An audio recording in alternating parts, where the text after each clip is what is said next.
Bom, agora sim, na segunda parte do capítulo 9, a gente vai ver as posições relativas, né, entre retas. Então, em geometria plana, duas retas R e S, localizadas no mesmo plano, podem assumir três posições relativas entre si, né? Então, elas podem ser paralelas distintas, paralelas coincidentes ou concorrentes. Paralelas distintas, elas, se e somente se elas não possuírem um ponto de interseção, né? A interseção entre elas for um conjunto vazio, né? Geralmente a gente representa isso dessa maneira aqui, escrevendo R, essas duas barrinhas, S. Significa que R é paralela a S. Está aqui esse desenho mostrando essa situação, né? A gente vai ver detalhadamente cada um desses casos, tá bom? Por enquanto é só para você ter uma ideia do que vem a ser retas paralelas distintas. Distintas significa separadinhas, diferentes uma da outra, né? O outro caso é a paralela coincidente. A gente olha esse desenho aqui, por incrível que pareça, aqui tem duas retas e não uma só. Ah, professor, só está vendo uma. É porque R é igual a S, é como se tivesse uma em cima da outra, né? A gente só está enxergando uma. Então são chamadas de paralelas coincidentes. Ou somente, né, simplesmente retas coincidentes. E o terceiro caso seria as retas concorrentes. Concorrentes é quando elas se encontram em um determinado ponto. No caso, elas se encontram aqui, né? Elas têm um ponto de interseção. Tá? Então, R interseção com S é igual a A. Esse A aqui significa este ponto onde elas se cruzam. Tá? A gente vai ver isso aqui agora detalhadamente, cada um desses três casos. Começando com as retas paralelas distintas. Vamos observar primeiramente os ângulos. Olha, se elas são paralelas, né, então elas têm ângulos iguais. O ângulo de inclinação dela em relação ao eixo X são iguais, tanto para a reta R quanto para a reta S. Tá? É claro, cada uma delas tem sua equação, né? A equação da reta R é essa aqui, a equação da reta S é esta outra aqui. Tá? Agora, observem que elas se intersectam, né? Elas intersectam o eixo Y, elas cortam o eixo Y em pontos diferentes, que está representado aqui por BR, que seria justamente isso aqui, olha, esse BR aqui, esse coeficiente linear, né? E o BS no caso da reta S, tá? O importante é observar isso. Os ângulos são iguais, mas elas cortam o eixo Y em pontos diferentes. Então, a gente escreve assim, né? MR é igual a M de S, né? A inclinação da reta R é igual à inclinação da reta S, que é igual à tangente, né, desse ângulo alfa, conforme a gente viu no vídeo anterior. E B de R diferente de B de S, conforme eu já expliquei aqui. Tá? Então, imagine o seguinte, se tivesse essa situação. Determine a posição relativa das retas R e S. Aí o cara vai te dar essas duas equações aqui. Ora, somente em observar, né, a gente nota que o coeficiente angular, tanto da reta R quanto da reta S, são iguais. Olha, 2/3, 2/3, né? Agora, os coeficientes lineares são diferentes, menos 6 e mais 1. Né? Então, é evidente que essas retas aí, elas são paralelas distintas, correto? Um outro exemplo, esse aqui é mais comum, é mais fácil de acontecer, de cair numa prova de vestibular, ou na nossa prova mesmo aí na escola, né? Então, determine a equação da reta, atenção, olha, determine a equação da reta que passa pelo ponto 3 menos 5, é claro que um único ponto pode passar infinitas retas, mas ele dá uma outra condição. Essa reta que a gente vai encontrar, ela tem que ser paralela a essa outra reta aqui. Tá? Essa foi a condição que ele deu. Então preste atenção nesse problema, porque vai que ele cai aí na prova. Tá? Então vamos ver como é que seria isso.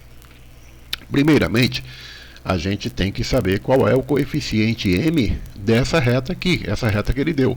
8x menos 2y mais 1 igual a 0. Ah, professor, não é só olhar o número que está perto do x? Não. Se a reta está dada na equação geral, não dá para fazer isso. Primeiro a gente tem que passar para a forma reduzida. Né? Como é que a gente vai fazer isso? Passando tudo que não é y para o outro lado. Olha, o 8x passa como menos 8x, o mais 1 passa como menos 1, né? Como ficou tudo negativo aqui, né? O y que aqui está negativo, eu multiplico tudo por menos 1 para eles ficarem positivos. 2y é igual a 8x mais 1, né? Em seguida isolo isolo o y, né? Dividindo tudo por 2, ou passando 2 para o outro lado, conforme a gente costuma dizer, né? Então, passando 2 para o outro lado, vai ficar, olha, 8x sobre 2 mais 1 sobre 2. Né? Claro que dá para simplificar. 2 dividido por 2 dá 1, então vai ficar apenas o y. 8 dividido por 2 dá 4, então ficou 4x. E 1 sobre 2 não dá para simplificar, é 1 sobre 2 mesmo. Mas isso nos permite concluir que a inclinação, né, o coeficiente m desta reta que ele deu é 4. Né? Então, a reta que a gente está procurando, ela vai ter também que ter um coeficiente 4. Né? Vamos ver como é que a gente vai fazer isso. A gente agora já tem um ponto, aliás, um ponto, que é o 3 e o menos 5, que ele deu. E um coeficiente angular que a gente está procurando, que é o 4, né? Então, a gente vai usar agora aquela forma ponto coeficiente angular, aquela equação fundamental da reta. Lembram que eu falei no vídeo anterior? Então, é só substituir. Y menos y0. Ora, y0 é menos 5, então vai ficar y menos menos 5, que dá y mais 5. Né? No outro lado, m é 4, a gente descobriu, m é 4, então a gente vai colocar o 4 no lugar do m. Né? X menos x0, x0 é 3, então vai ficar x menos 3. Agora é só fazer a distributiva, etc. Né? Passando tudo para o primeiro membro, para ficar o 0 do outro lado. Né? Simplificar, 5 mais 12 vai dar 17. Como o x aqui ficou negativo, né, é costume a gente colocar o primeiro termo sempre positivo. Essa resposta aqui já está certa, tá? Mas a gente costuma manter o primeiro termo positivo, então vamos multiplicar todo mundo por menos 1, né, trocar o sinal de todo mundo aqui. Então vai ficar 4x menos y menos 17 igual a 0, que é a resposta desse problema aí, tá? Bom, antes que eu esqueça, anotem com bastante atenção os exercícios que serão enviados pelo AVA, né? Os exercícios para prática e também os exercícios para aplicação, né? Então, esse aqui, apenas dois, o exercício 1 e o exercício 8, que estão nas páginas 78 e 79 da seção Aplicando Conhecimentos. Esses são para enviar pelo AVA e esse daqui também da seção Consolidando Saberes. São os exercícios 2, 5 e 6 da página 83. Tá? Esse daqui são exercícios de vestibulares, né? Múltipla escolha. Esse aqui tem que somar as afirmativas que estão corretas, né? Faça com calma, por favor, e envie pelo AVA. Em ambos os casos, tanto esse quanto o anterior, né, vocês vão ter um prazo lá. Observa lá no AVA qual foi o prazo que eu determinei. Tá? Provavelmente não vai ser para você entregar no mesmo dia. Então olha direitinho qual é a data de entrega, porque caso você esteja sem tempo, né? Ah, professor, hoje eu também tenho aula de geografia, sei lá, ou de português, não vou ter tempo de fazer. Então tá bom, eu vou te dar um prazinho a mais aí, tá bom? Vamos lá adiante. Vamos falar agora sobre retas coincidentes. Né? Aquele caso que eu falei que tem duas retas, mas parece que só tem uma. Por quê? Porque está uma em cima da outra. R é igual a S.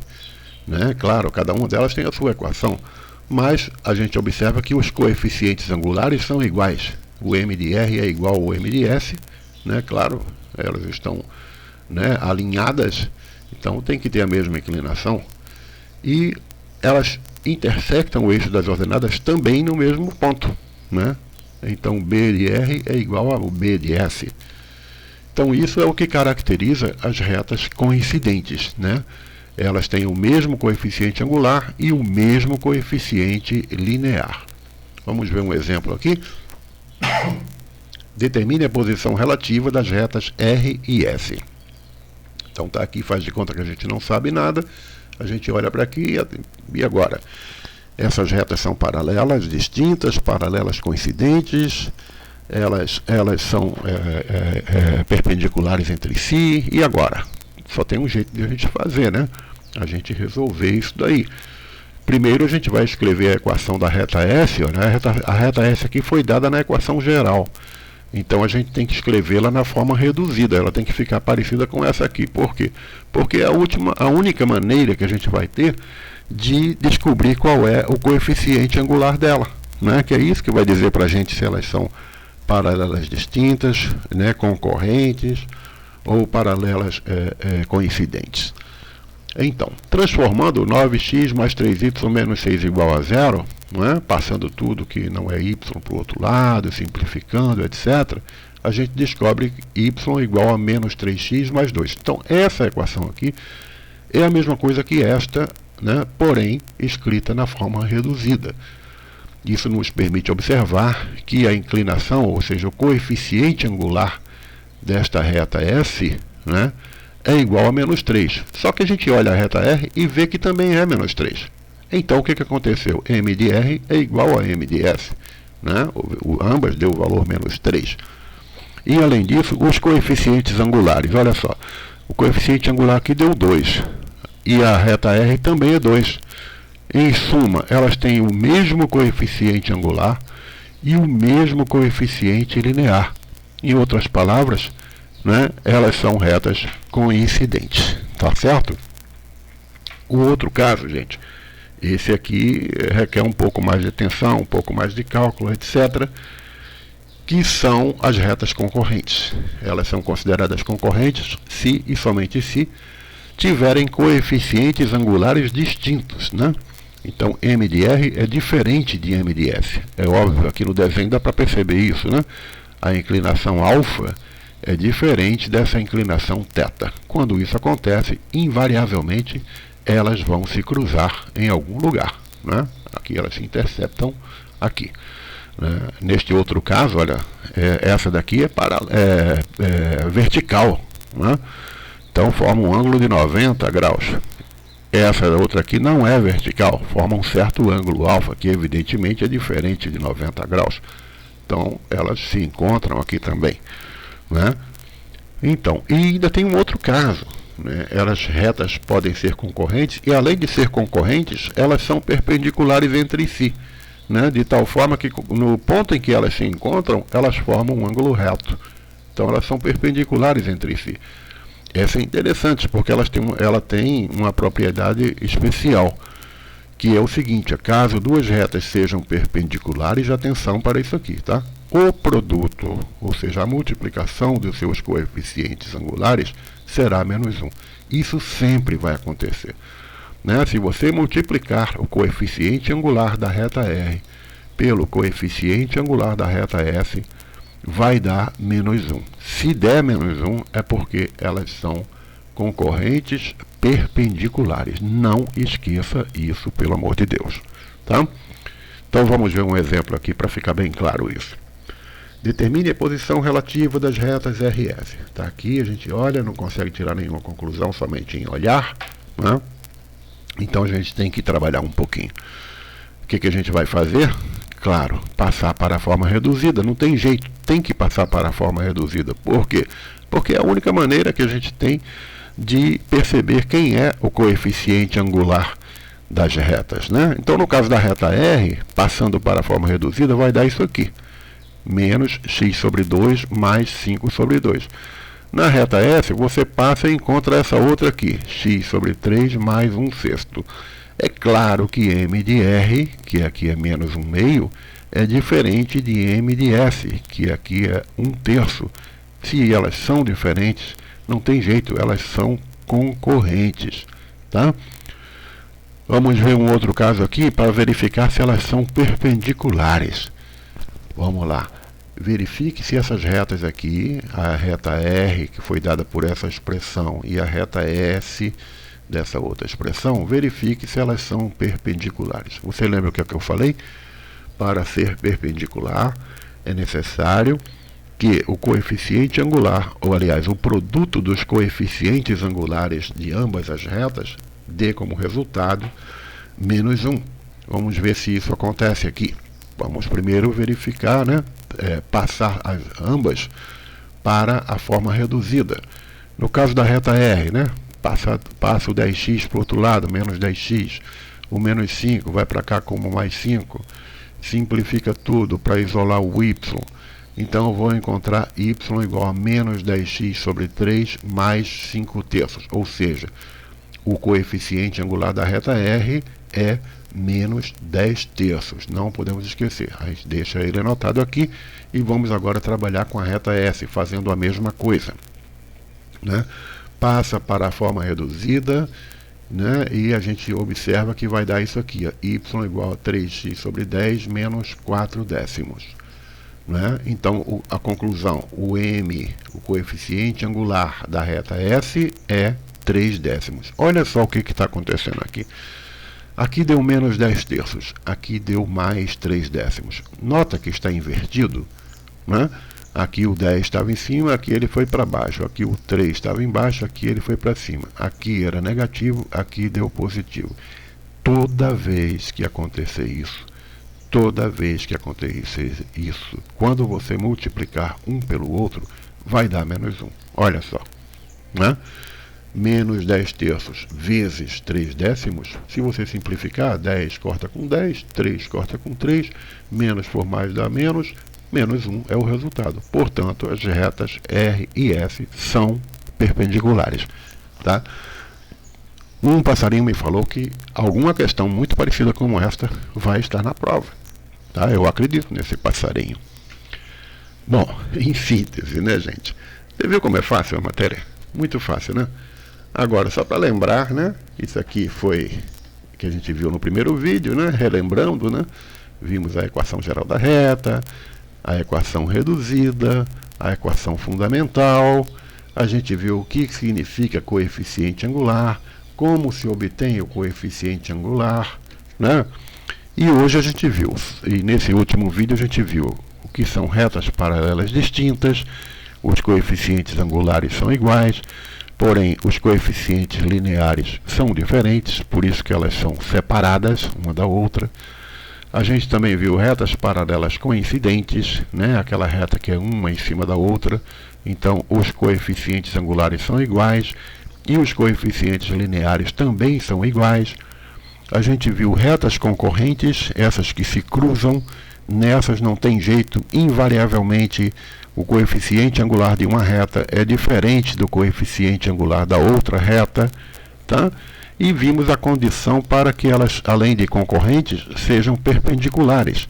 R perpendicular a S, o símbolo de perpendicular é esse aqui, tá?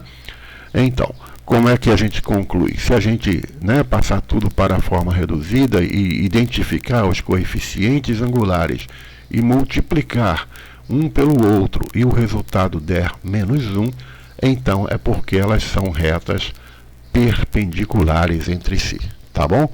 Então, gente, muito obrigado. Por favor, estudem, usem o caderno. Eu sempre digo isso, mas o pessoal às vezes não acredita em mim. Não tem jeito. Estudar matemática tem que escrever. Tem que ter caderno, caneta na mão e calculadora. Tá? Sem isso, não tem como aprender matemática. Ok? Muito obrigado pela sua atenção.